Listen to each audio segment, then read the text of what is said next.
Washington can build the nation's top secondary.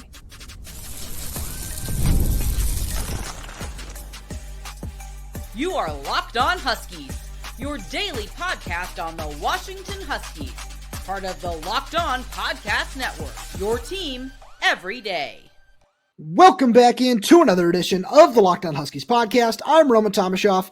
That's Lars Hanson. He's site editor with Athlon Sports' Inside the Huskies.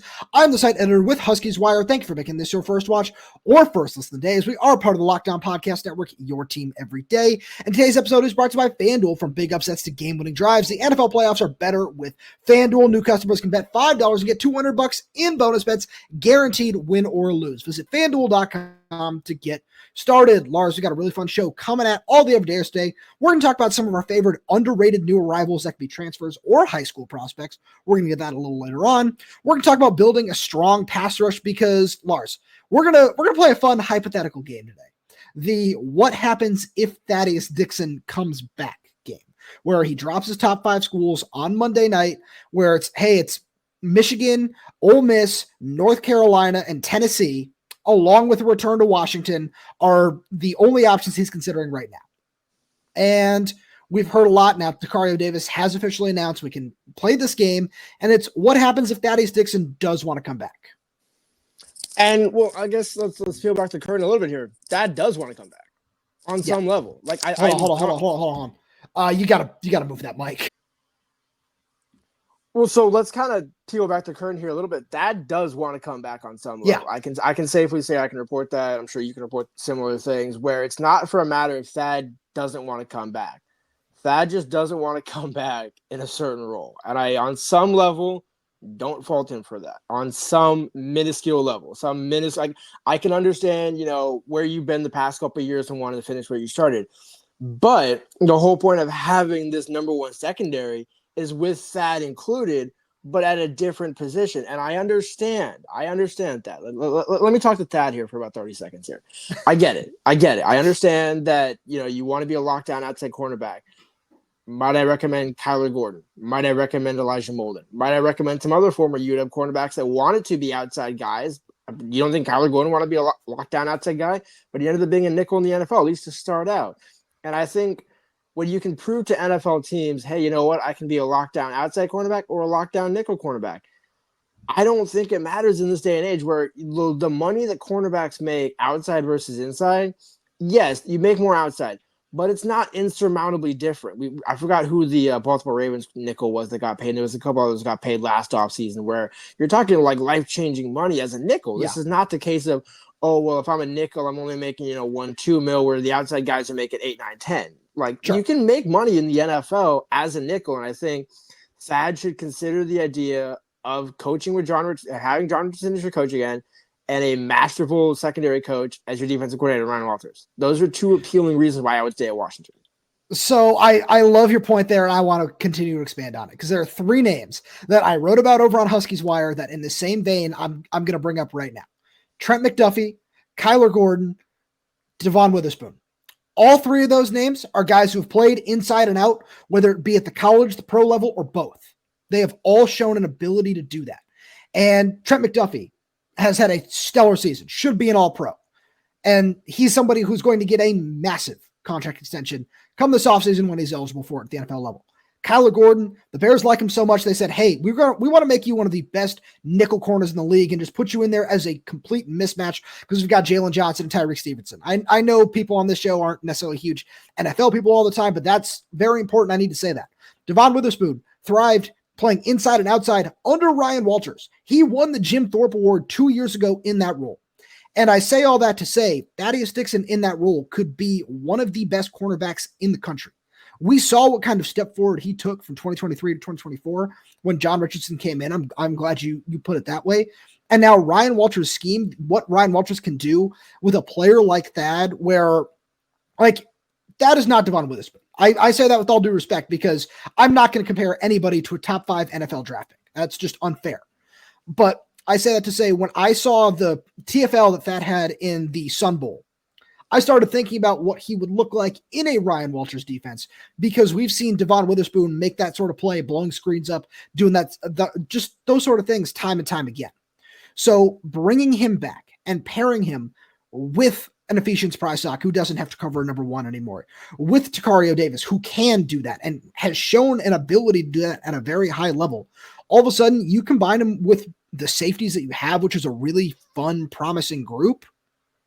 Hey, you're really cooking there, and you could be truly the nation's best secondary. Yeah, and then if you think about it, because we don't want to make this just about Thad, but you look at the two safeties that you would have in that scenario, Alex McLaughlin and CJ. Let's just run with the fact that those two, as the veteran transfers, could be the guys. Yeah. Obviously, we plus like the young guys. Yeah. McKellisteen, Peyton Waters, Raheem Wright, all the young guys in the room that we like. So I'm not just saying just these two, but if you just roll out a starting 5 secondary of Tacario, Prysock, Thad in the slot, Alex McLaughlin, and CJ Christian, like, you are doing wonders with that, because there are so many different things that athletic long secondary can do. And that's where, like, if Thad was 5'9", this is a different discussion. Then I can understand him not wanting to go to the slot or not wanting. First of all, I don't think he'd be an outside cornerback at that point. But my point being, like, I could understand if he didn't have the physical tools to feel like he could do it. I don't understand why, as somebody who's 5'6", 135, I look at that as like, what, 6'1", 190-ish, give or take? Yeah, somewhere in that ballpark. And it's just like, okay, why not? Just, again, when you look at the other, because we don't want to make this totally about that, but it's like when you look at the other options you have, it's like, this is the best fit for you. Because, by the way, let's say if Efi struggles, maybe they switch midseason. Sure. There's other ways in which you can go, because you're not switching to Tacario. Like, let's be real about that.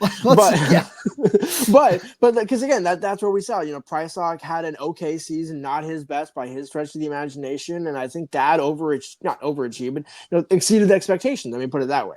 And when you think about it, if anything, this should be Thad saying, you know what, Washington, the old coaching staff took a chance on me. Why don't I take a new chance on this coaching staff where I've had success at Washington, where I don't have to go across the country and do things like that? Because you look at some of the other options and it's like, okay, those are schools in which you'll probably be a starting outside corner, but there's only, I'm going to say 2, UNC and Ole Miss. I actually throw in Tennessee, because I think he's also considered Tennessee, right?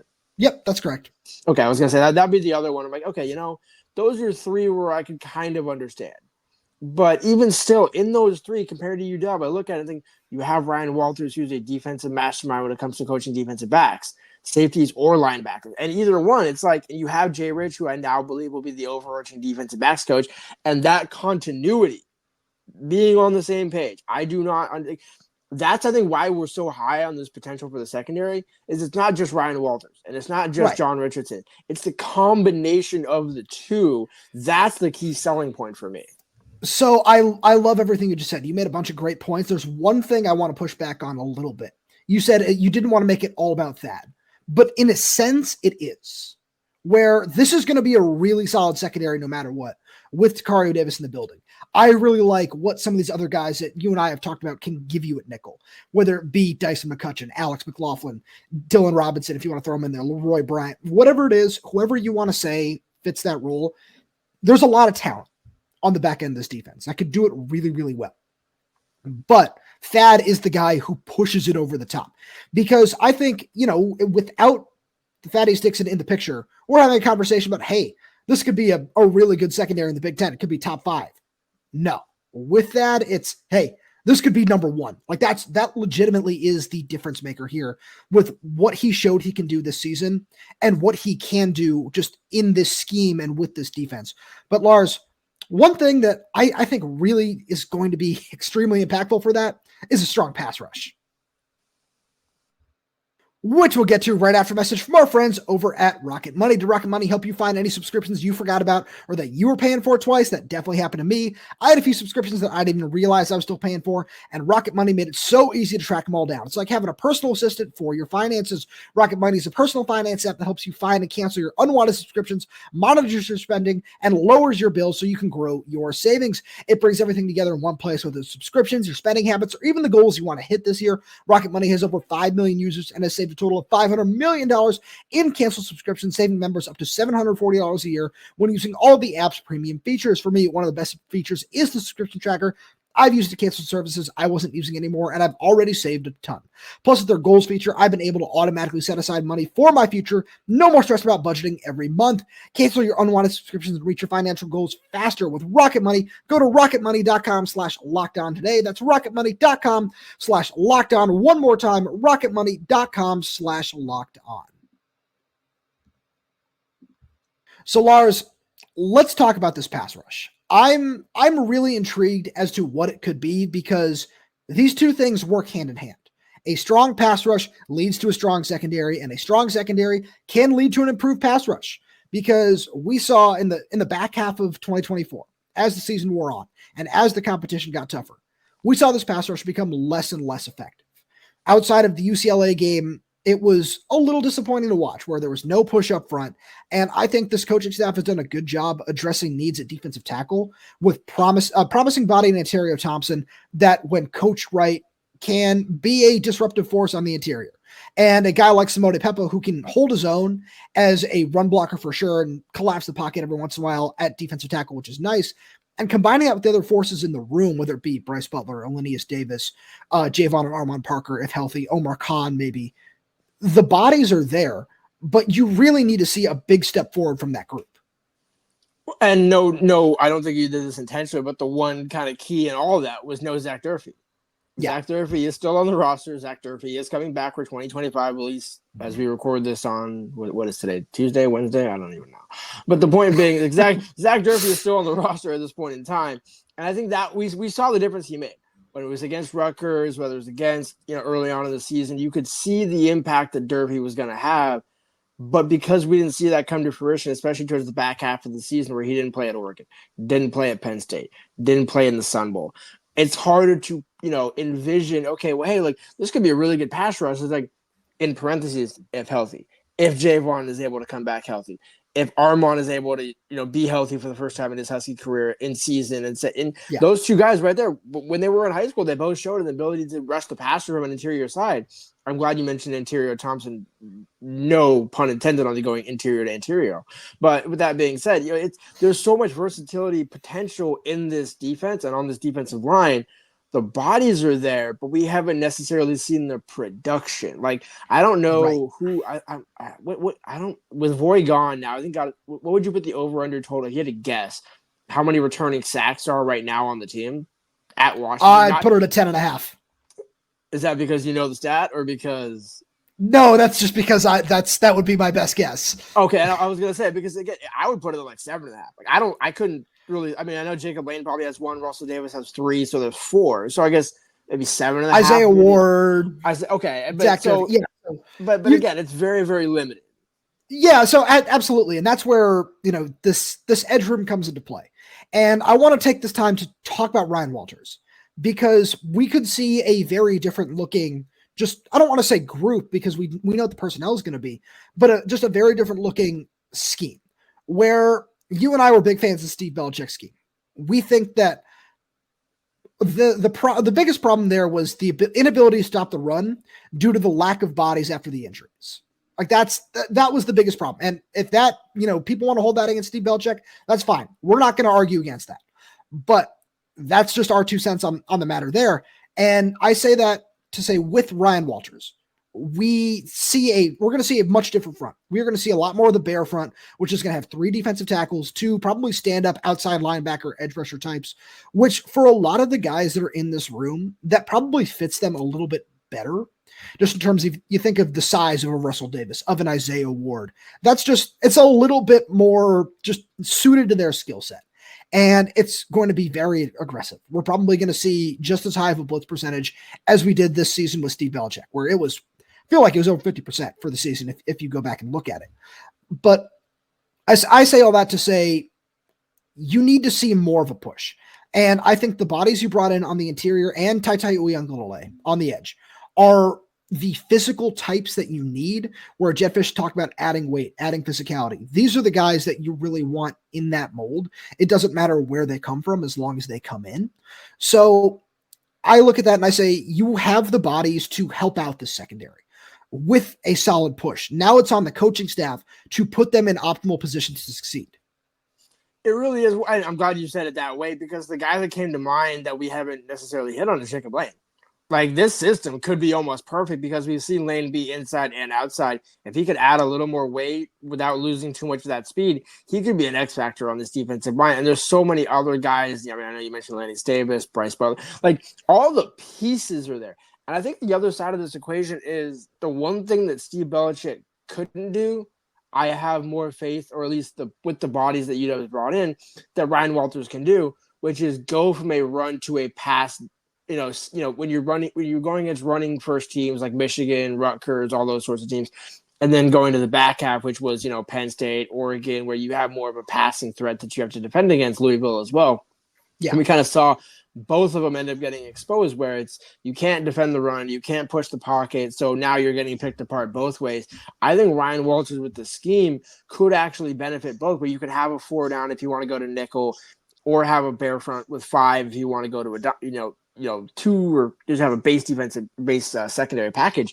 And I think in that mold, there's so many guys that you could turn into the next Voight Sanupi. Like, that's why I say Jacob Lane. I think Jacob Lane could be that guy where he could probably play 25 snaps a game, but maybe, 15 outside, 10 inside, 14 and 4. You can mix it so many different ways because if he could add the right weight, that's what I'm saying. Like, there's so many different body types, but there's so much versatility in that same mode where there's no way you can't maximize the potential of this defensive line. So I agree with you about a lot of those things, but the one thing that I think we don't, the biggest reason they went out and invested in a Simone Peppa and in a Logan Sagapolu last offseason and in, Sebastian Valdez was to get away from the putting somebody like Jacob Lane on the inside. And I don't mean that to knock his talent. I think he's a very talented player, but we saw his ability to hold up at, as just kind of in contain and different things like that in the Pac-12 in 2023. In 2024, and this is, again, it's not a knock on him. It's just more of the bodies in the room that you need to succeed in the Big Ten, where you don't want somebody like that inside against a 320, 330-pound guard, where, yeah, he can use his quickness, but then he's going to try to stun outside into a tackle, and it's not necessarily going to work the same way. It's to have him get one-on-one matchups with tackles on the outside and use his size and his strength and his athleticism where in space. And that's the biggest thing with having somebody who can eat space, like Simone Peppa, where he can be somebody taking on double teams, and you don't need that to happen to an Isaiah Ward if he's trying to stunt inside, where Voight Sanupi could do that because he was 280 pounds. You don't necessarily want to ask him to ask a Jacob Lane or Russell Davis or an Isaiah Ward or even Zach Durfee to an extent to do that. I'm not saying they can't. I'm just saying we saw that at times this year, and it wasn't optimal. Where it worked early on in the year, and as the season went on, it didn't work as effectively. No, I agree, but I also wonder if it works on some level, what changed? And, maybe part of that is, again, the talent competition gets better and you're facing tougher Big Ten competition, so it's not going to be as effective. Or maybe it was part of the other scheme. And I think it's a mixture of both. And so I agree it's not a first or even second option, but I'm saying that's what this type of versatility can bring, where if you need to go against a team where you want to spread things out, they want to spread you out a little bit more, you can put guys in situations where, traditionally you necessarily wouldn't think, but I think there's certain guys, the reason why I say that is if he can add more size. That's going to be the interesting thing for me is where how much of this defensive line can get bigger this offseason. Not with the bodies that you're bringing in, because again, that's equally important. But guys like Javon and Armon, can Russell Davis add, 10 more pounds? Can Bryce Butler add 5 to 10 more pounds? And it's not pounds of size and girth and go to, McDonald's 3 times a day. It's, can you add a little bit more strength? Can you add 5 pounds of muscle and maybe 3 pounds of, girth, shall we say? That's fine. Because you look at Logan Sagapolu and it's like, hey, it's 340, 350 pounds. And then we see an Iowa offensive lineman, again, got to clarify, Iowa offensive linemen are a different breed, so it's understandable on some level. But you see 6'2", 6'3", 340-pound Logan Sagapolu get picked up and then dropped. Right, by Logan Jones, who's like 30 pounds lighter than him. Right. In the air. And so that's why I say it's getting stronger, because these guys can look big, but I think the strength, and by the way, similar to everything we talk about with Jedd Fisch, Tyler Owens and the strength program can get guys right. I have no doubt about that. So this is just about, hey, now T.O. has an entire offseason with these guys. There's no excuse to not have a strong defensive line in 2025. That's a fantastic point to just kind of put a bow on all this. Yes, where that's a huge part of all of this, where it's why Jedd Fisch has talked about, hey, I want to utilize the winter portal. It's why why some of these things happened the way they did last year, where you didn't get a full year of not just him, it's Landon Hatchett on the offensive line coming off the ACL, where he didn't get a full year in the strength and conditioning program. Now you do. Now you get that for Maximus McCree along the offensive line, along with a lot of these guys on the defensive line who have been here and are working their way towards it. Alinius Davis and Bryce Butler are perfect examples of that. And it's really exciting because there are a lot of underrated guys on this roster that we think can improve and step into bigger roles. But Lars, I think Alex McLaughlin might be the most underrated transfer pickup in the country.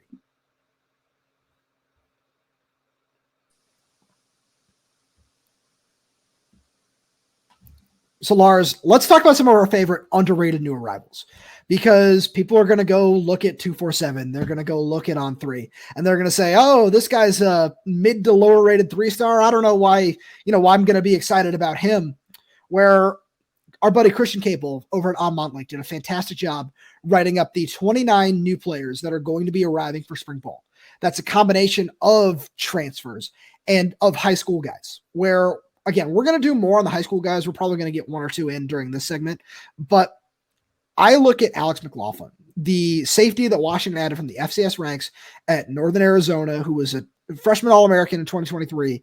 And I'm just blown away by his talent, by his athleticism. And I really do believe that he is the most underrated transfer acquisition in the country, because I look at his versatility. I look at his production. He's got 170 tackles, 16 pass breakups, 6 interceptions. I think he's got like 7.5 sacks or something like that to go with 12.5 TFLs. Like, the numbers are out of this world. And yes, it's at a lower level, but he's shown that he knows how to play the game from all different positions. If you need him to play free safety, he's going to do that. If he can play strong safety, he can line up in the box. He can play nickel, where, it goes back to what we were talking about earlier, where I truly believe that he's going to get a shot to play nickel if Thaddeus Dixon doesn't come back. But this is one of those Swiss Army knife chess pieces with 2 years of eligibility remaining, who has all the production, all the intangibles that you're looking for on film. And now you can bring a guy like this into this defense where you're losing a veteran leader in Cameron Favikulainen. You're losing a talent that you really like in Cameron Broussard. And you're losing a super experienced guy that didn't necessarily play a lot, but was really helpful in the leadership aspect of the room in Justin Harrington. And you're bringing in CJ Christian, who I like and I think is a fun acquisition.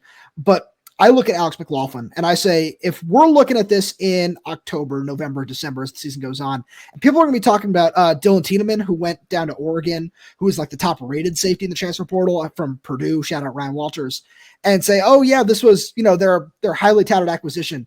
I believe Alex McLaughlin's going to have better numbers at the end of the year.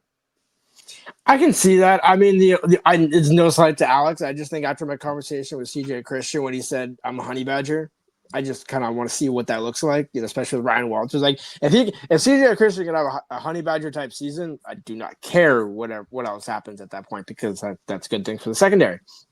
A similar mold that you talk about with the Swiss Army knife is Anterio Thompson. That's the one that intrigues me of the defensive line transfers, because we see where he could be a tackle, could be a defensive end, but also can make plays on special teams. And I think that is if he can get, let's say, 5 to 10 snaps on special teams, punt block, kick block, things like that, and make just an impact in any way, shape, or form on the field, and then be in the rotation on the defensive line and kind of be a tweener body, maybe that Voight Tanupi type, where you can play inside or outside, whichever one the coaching staff determines he wants. That, I think, could be the important glue piece along the defensive line, where you think, okay, you know what Peppa's going to bring. You know what why am I blanking on the other interior tackle? Anterio Thompson. No, that's who I was talking about, because it was Peppa. I know it is. I'm messing with you. No, you're good. I'm trying to. Anyways, but the point being that you look at that type of player, that type of profile, to where, again, you want to get big on the inside, but the fact that he can also play at D end, and I don't mean like a true edge, but I mean he can play kind of in that similar mold. Like, if you can tap. So you're talking about Tacario Davis, right? Like, just like in that, is that what you're saying, that he's somebody that can play inside and outside? Like, both of them can, I think, in the end. Because I mean, if you look at PFF snap counts for Anterio Thompson, he can play inside or outside. Oh, absolutely. So it goes back to what we were talking about earlier, where I don't think you're wrong, and I love that, because we saw Javon Parker do that last fall, where we saw him line up, anywhere from 0 really to like a 5 or a 7 technique. Like he was all over the defensive line, which is great. And those are the things that you like to see. And that's one of the reasons that I agree. I'm really excited about what Anterio Thompson can bring to the table, where it's the athleticism, it's the body type, it's the physicality, it's the experience in the Big Ten at Iowa, it's the production on special teams. All of those things are really important. And it's nice to have that, which is why I don't necessarily think that he's going to be super underrated, but Xe'ree Alexander is another one for me where, all love to Buda Alukta. I don't think he qualifies in this conversation just because he's too highly rated of a talent at this point, where Xe'ree Alexander is somebody who, especially after you and I talked about it a little bit yesterday, if Jacob Manu does intend to redshirt, he's somebody who's going to have to step into a much bigger role. And I think that this is just another acquisition that might be a little bit overlooked, where it's, oh, hey, yeah, he started his career at Idaho and he played 1 year at UCF where he's part of the rotation. He's got solid production. But this is one of those things where I look at this and what he's going to bring off the field too, where his older brother spent some time at Washington, Lanyata Alexander. Some people may remember the wide receiver, but it's one of those things where I look at Zedrius Rainey-Saleh and I look at Jonathan Epperson in the high school class, and it's awesome that they're from the state and they're really passionate about it. But having another guy like that, who is going to be a bit more of a peer to the other transfers in the room, who can explain, just the pride of Washington, growing up in the area, all those other different things that come along with it, to a CJ Christian, where it's going to sound like one thing coming from a 17, 18-year-old freshman. And that's very important. And I'm not trying to demean that in any way, but it's somebody who, oh, hey, this is somebody who's played, a couple of years of college football, just like me. It's somebody who I'm probably going to spend a little bit more time around early on and getting acclimated and everything like that, because I know that we're learning at the same pace. So it's nice to have some of those other guys from the state in the room to fill the shoes of Carson Bruner, Alfonso Tupatala, and Drew Fowler, who are, obviously all in-state guys. And that's a perfect segue, because again, one thing that Jedd is, he didn't really beat, into the dead horse like some other coaches have, where it's like, hey, we want to, always recruit the state of Washington. No, you want to get the top end guys and maybe a couple diamonds in the rough, but you're not going to take like 15 of your 25 guys from the state of Washington. Like, that's never going to be the case. But it is important to bring old talent back home. Yep. And another underrated get, Cade Eldridge. That, to me, is a guy where we look at the tight end position. You had to get one at the very, very least, because you're bringing in 2 with Austin Simmons and Bernione. Both good prospects in their own right. But you look and actually, as UW posted on their social media accounts last night, Ryan Otten's still in this room. So if Ryan Otten can be healthy, that's just a bonus next season. Yep. If Ryan Otten's able to break through and stay and be healthy and all those sorts of things, it's a good sign for the depth. But with or without that, you had to go get another piece. And Quentin Moore is also coming back. But Cade Eldridge, I think, it's not going to be a very glamorous position in this offense where we saw, Tanner McLaughlin get, 70 catches at Arizona. There's going to be certain situations like that where guys might pop, but you had to increase the depth in that room. And to tie into your other point, bringing a guy from the state of Washington back, Pow had a good relationship with, and getting a guy from USC is always a bonus. So, I absolutely agree with you there. So, one more. Let's do one more each. And the guy I want to talk about is one of the really underrated players in this high school class, and that's Ramonz Adams, where this is a guy I'm really interested in because everything he's shown on the field is really nice. He's got great instincts, great vision. I think he needs to add a lot of weight before he ends up seeing the field in a similar mold to Elias Johnson in last year's class. And I see the two, I don't want to use the word similar again, but I kind of have to. I see the two just as very comparable players, because they have really nice testing numbers in terms of track, in terms of everything else, and in terms of their eyes and what they bring at the cornerback position. And it just shows what type of player John Richardson is looking for at the position. You talk about Tacario Davis. You talk about Ephesians Pressock, Thaddeus Dixon, big, long guys who, once they had the weight necessary to play and hang physically, are able to jam and get up on the line and just play really hard, solid technique. And I think those are all things that I like about Ramonz Adams' game. And on top of that, it's just everything he can bring. I think this is a guy who we've seen a lot of kick returners leave the room, where maybe this is a guy you try out back there. We've seen a whole lot of different guys take those reps, and this is just me kind of taking a shot in the dark here. But with the athleticism and with all the promise that he brings in terms of the body type that he is, being 6'1", 165, I think at this point in time, he's got all the tools and all the intangibles, and it's just a matter of putting them together. And I think there are a lot of different ways that this coaching staff can do that. So I'm glad you mentioned Ramonz, because that was one that I was thinking of in the back of my head. Like if he could add, I'd say over the next 18 to 24 months, a solid like 15 pounds. Yeah, because I don't think you want to play at 165. That just, especially in the Big Ten, you're going to get physically abused at the line of scrimmage, and that's no shot at Ramonz. It's just like if he lines up against any Big Ten receiver with 2 years of eligibility still remaining, you're going to be outmatched physically, at least in terms of weight. So I'd be remiss in terms of, we're talking about underrated guys here. I'm going to give you a 2 for 1, because there's no way I can talk 30 seconds about each. How we got 30 minutes or 10 minutes into this segment and didn't talk about Dusty Zimmer, the Australian punter. Okay. No, because it's a real conversation we need to have here. And by extension, Ryan Kean, the Utah Tech transfer, the long snapper, who, again, the reason why I bring these two up is because how many times have we complained about special teams this year? Not specifically punting, because Jack McAllister, actually, according to the PFF, was a top 5 punter in the Big Ten, which is why Nebraska sought him out and gave him a scholarship when he was a walk-on at Washington. But I think Washington wants to do something differently with their punt team. Yes. Cam Warchuk was the guy handling, I believe, the punts, because Caleb Johnson was handling field goals and extra points. Correct. So that's why you go get a second long snapper. But given they're both scholarship guys, it could not be more underrated. Like, I don't think anybody else is talking about these two guys. But I think when we look back on it, the Dusty Zimmer one, to me, is going to be the one that maybe flips the field, no pun intended, because if they're going to an Aussie-style kick and you're able to, change the field and flip the field a little bit more, that's special teams issues, which mainly were Grady missing field goals by like a combined 2 or 3 yards. If those field goals are now either a little bit closer, or you're pinning teams inside, and thus you're getting possession in plus territory on the following possession, both of those are good problems to have. And it shows Jedd showing, special teams didn't work. By the way, shout out to Grady for sticking around. But special teams didn't work this year. We got to change some things. And so those are 2 underrated additions that we had to just talk about at the end here. Lars, as always, thank you so much for being here. Thank you to all everydayers tuning in. We really do appreciate your support, and thank you so much for making Locked On Huskies your first listen today.